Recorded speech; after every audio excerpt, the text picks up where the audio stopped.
So when I was 18 years old, I went skydiving for the very first time, and this was in Ohio, and it was this was before they had tandem jumping and somebody on your back guiding you down, and I had to jump with a static line, like a rope attached to the airplane floor, and the whole thing was shoddy. The airplane was held together with like duct tape and chains. It was really hysterical, and the minute I kind of let go of the plane and jumped out of the plane, I flew out of my body. My consciousness was like 25 feet away, and I was staring back at my body. And what was actually even stranger about the whole thing is, as I was doing it, I had started to tip back. My back was at an awkward angle, and I realized when the chute was going to catch, I was going to get whiplash unless I totally relaxed all my muscles. So my extracorporeal self looked at this and said, okay, you got to relax, otherwise you're going to end up in the hospital. And I did, and the minute the chute caught, I popped back into my body.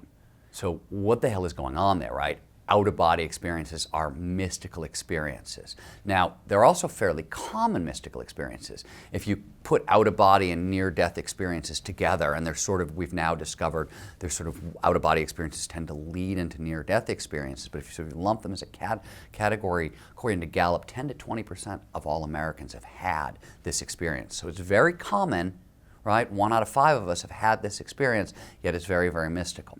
What's interesting is over the past 25 years, really kind of starting, I think, in the early 90s, as brain imaging technology kind of came up to speed for the first time, we started to really poke at what are these experiences. We now know what causes out-of-body experiences. We have some very good ideas about what causes near-death experiences. In fact, if you go through the spiritual canon, whether you're talking about cosmic unity, that feeling of oneness with everything, or glossolalia, speaking in tongues, trance states, meditative states, flow states, psychedelic experiences, right? All these things, all these altered states of consciousness that we've called spiritual, depending on our cultures, right, over years, are now known as the product of kind of standard biology. And that's where we are today. And that's really interesting. But let's consider Michael Persinger's work, right? He's a neuroscientist at Laurentian University. He invented something called the so-called God helmet. Now, the God helmet directs a weak electromagnetic pulse, basically creates a weak electromagnetic field around the right temporal lobe. Now, the right temporal lobe is actually one of the things that causes out-of-body experiences. If you stimulate it, if it becomes hyperactive, it can dislocate the self.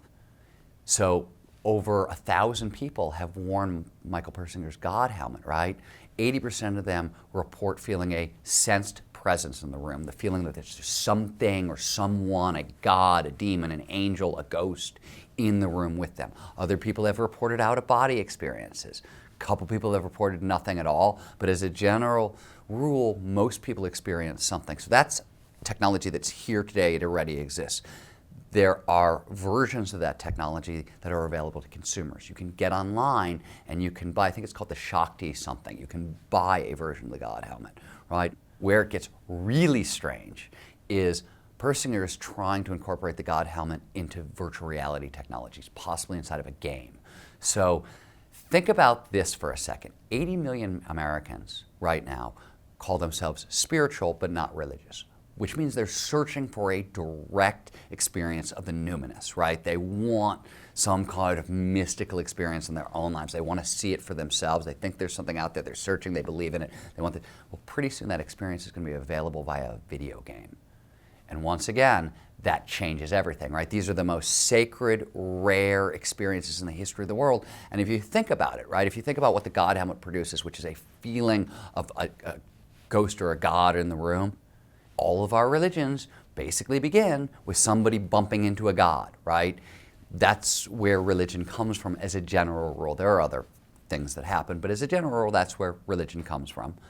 Well, pretty soon that very experience, right, the very foundational experiences that has birthed all or most of the world's religion is going to be available to anybody at scale. Maybe in your phone, maybe in a video game you play on your computer. It's a crazy, crazy, crazy idea, and it will forever change the nature of religion on this planet.